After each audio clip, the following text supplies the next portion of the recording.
क्या आपने कभी उस खामोशी को सुना है जिसमें खुदा की आवाज होती है? आज एक ऐसे ही मुसाफिर की बात करते हैं जिन्हें दुनिया बाबा ताजुद्दीन कहती है। पैदाइश हजरत बाबा ताजुद्दीन की पैदाइश 21 जनवरी 1861, 5 रजब 1277 हिजरी दिन बुधवार को नागपुर के पास कामठी में हुई। पैदाइश के वक्त बच्चा रोया नहीं था, जिससे वहां मौजूद महिलाओं को लगा कि बच्चा मुर्दा है। लेकिन जब उन्हें एक तरफ लिटाया गया तो वे रोने लगे और उनके बदन पर वे निशान आखिर तक रहे। नसब आपका सिलसिला नसब इमाम हसन अस्करी से मिलता है, जो अरब से मद्रास आए थे।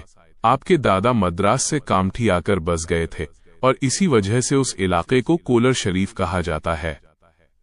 बचपन की शिक्षा और रूहानी शुरुआत। बचपन में ही माता पिता का इंतकाल हो गया और नानी ने आपकी परवरिश की, इसीलिए लोग आपको शेख सिद्दीकी भी कहते थे। तालीम 15 साल की उम्र तक आपने उर्दू, अरबी, फारसी और अंग्रेजी की तालीम हासिल की। बदलाव छात्र जीवन में ही सूफी हजरत अब्दुल्ला शाह साहब ने आपको एक छुहारा खिलाया, जिससे आपकी जिंदगी का रुख बदल गया।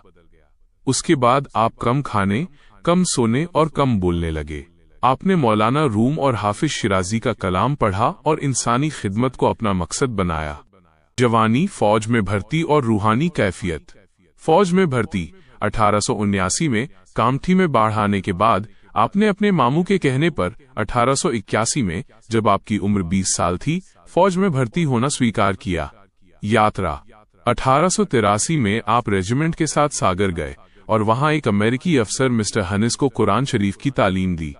रूहानी कैफियत आप नमाज और रियाजत के बेहद पाबंद थे, लेकिन धीरे धीरे आप पर जज्ब रूहानी मजनूनी की हालत तारी होने लगी।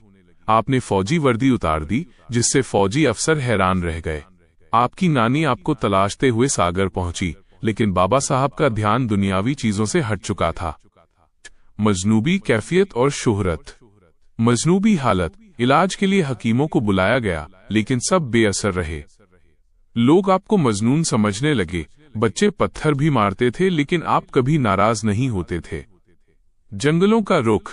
नानी के इंतकाल के बाद आप जंगलों में चले गए और घंटों मुराकबे ध्यान में रहने लगे। करमत कामठी में एक सुनार का मकान, जिसे आपने खाली करने को कहा था, जल गया, जिससे सुनार की अकीदत और बढ़ गई। एक बच्चे को मौत के मुंह से बचाने के वाक़े के बाद आपकी शोहरत बहुत दूर तक फैल गई और लोग आपसे मिलने के लिए आने लगे।